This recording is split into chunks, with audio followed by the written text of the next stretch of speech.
Saudara, terima kasih Anda masih bersama kami dalam Berita Banten.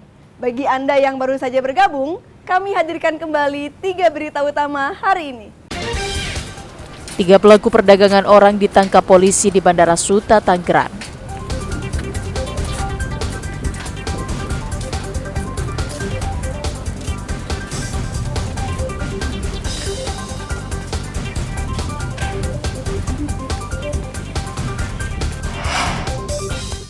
Kurang waspada, warga di Kabupaten Serang tertabrak kereta.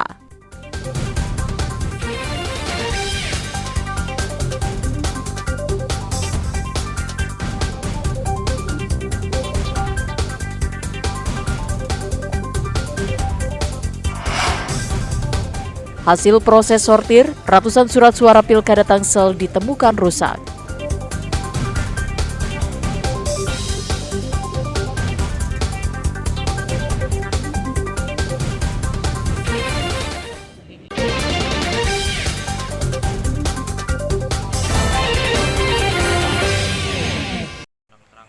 Suasana tegang terjadi saat peliputan di gudang logistik KPU Lebak di Jalan Maulana Yusuf, tepatnya di Desa Sukamekarsari, Kecamatan Karanganyar, Kabupaten Lebak. Sejumlah jurnalis dilarang mengambil foto dan video kegiatan sortir dan pelipatan surat suara Pilkada 2024.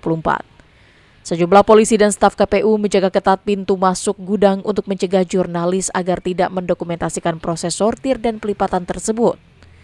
Petugas beralasan bahwa larangan tersebut mengikuti standar operasional prosedur yang berlaku. Sejumlah jurnalis yang akan meliput mengaku kecewa. Ia menilai kebijakan pelarangan ini kurang transparan, terutama mengingat daerah lain tidak memiliki aturan serupa. Awalnya memang ditanyakan dulu oleh petugas pengamanan. Kemudian ketika kita hendak masuk ke gudang logistik itu, ada salah satu staf yang bilang tidak bisa karena itu sudah SOP dari mereka. Nah, yang jadi pertanyaan kami ini SOP yang mana? Karena jika melihat dari KPU di kabupaten kota lain yang ada di Banten sendiri, itu mereka bisa melakukan peliputan bahkan dari jarak dekat. Gitu loh. Karena kami juga kasihan dengan teman-teman media yang dari televisi yang memang harus memberikan gambar secara langsung. Gitu. Jadi menanggapi hal itu seperti apa, Pak?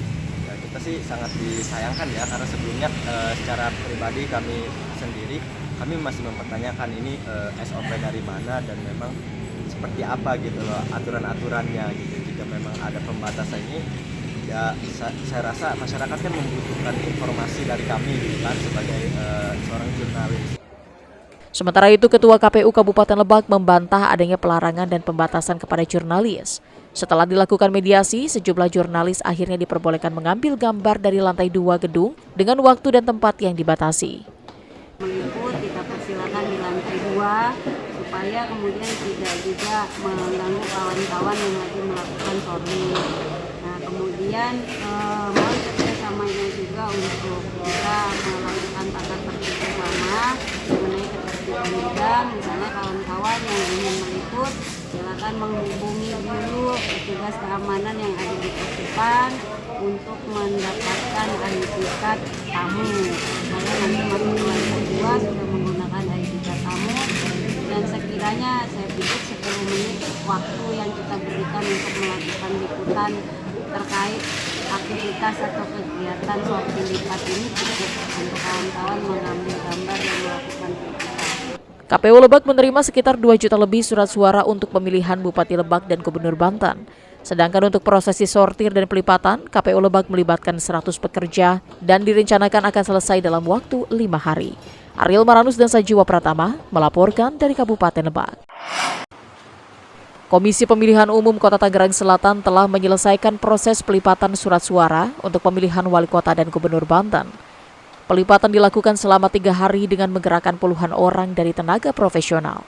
Selama proses sortir dan pelipatan surat suara yang dilakukan di gudang logistik KPU, ditemukan ratusan lembar surat suara yang rusak. Beberapa jenis kerusakan diantaranya sobek, potongan yang tidak simetris kedua sisi, adanya bercak tinta dan lubang pada kolom surat suara. Setelah dihitung, ada 482 lembar surat suara dalam keadaan rusak, dengan rincian surat suara pemilihan wali kota sebanyak 106 lembar dan gubernur Banten sebanyak 376 lembar. Sebagian besar kerusakan terjadi saat proses produksi di pihak percetakan. Pemilu gubernur, surat suara gubernur dan wakil gubernur, jumlah yang kami pesan itu 1058449, jumlah surat suara yang baik itu 1073717, jumlah surat suara yang rusak 376, jumlah surat suara yang telah dilakukan pelipatan dan sortir 1074093, dan terdapat kekurangan surat suara sebesar 11.358. Kategori surat suara yang rusak itu seperti yang diatur dalam PKPU, bahwa yang seperti tadi sudah saya sampaikan, terdapat cuttingan yang memang cutting KPU, logo Pemkot itu terpotong, sobek, rusak, banyak bercak, dan juga terdapat lubang di dalam surat suara itu kita kategorikan rusak untuk yang surat suara gubernur dan wakil gubernur. Terkait temuan surat suara rusak, pihak KPU Tangerang Selatan akan melaporkan secara berjenjang ke KPU Provinsi Banten dan RI agar segera diberi surat suara pengganti. Ariel Maranus dan Syabudinatar melaporkan dari Tangerang Selatan. Gula aren atau gula merah yang terbuat dari air nira yang berasal dari tandan bunga jantan pohon enau merupakan gula asli tanpa dicampur dengan zat apapun. Di Kabupaten Lebak, salah satu sentra gula aren yang masih mempertahankan keaslian gula merah, yaitu gula aren terbaik yang ada di Desa Cimega, Kecamatan Cicaku. Setiap hari, para petani mendatangi kebun dan hutan untuk mengambil sedapan air nira sebagai bahan dasar pembuatan gula aren. Proses ini dilakukan 2 kali sehari pada pagi dan sore hari. Nira yang terkumpul dibawa ke tempat produksi dan dituangkan ke wajan untuk diolah. Nira dimasak di atas tungku dengan nyala api sedang untuk menghasilkan gula yang berkualitas. Setelah gula aren matang dan kental, kemudian dituangkan ke dalam cetakan dan ditunggu hingga mengeras. Setelah itu, gula aren tersebut dibungkus menggunakan daun aren, dan gula aren yang telah dibungkus pun siap dipasarkan. Aming, salah satu petani gula aren, mengatakan dari sekali pengolahan dirinya dapat menghasilkan 8-12 butir gula aren. Satu bungkus gula aren dijual Rp10.000. Ngambilnya itu Pak di jam 7 sampai jam 8 lah kira-kira. Jam 8 sampai mendidih sampai ke asaknya itu nyampe ke jam 10. Asaknya itu gula aren. Itu sendiri berapa Pak satu butir Pak? 10.000. Untuk pemasarannya dikirim kemana Pak, dijualnya Pak? Bos Abdi, Bang Konol. Apa ke pasar atau kemana aja jualnya Pak? Ke warung-warung. Kalau sehari dapat ngejual berapa buah Pak? Berapa butir Pak? Sehari itu dapat 8 butir Pak. 7 butir, 8 butir satu hari itu. Bukan hanya Aming, di kampung Cimega juga masih banyak petani gula aren dengan proses produksi tradisional.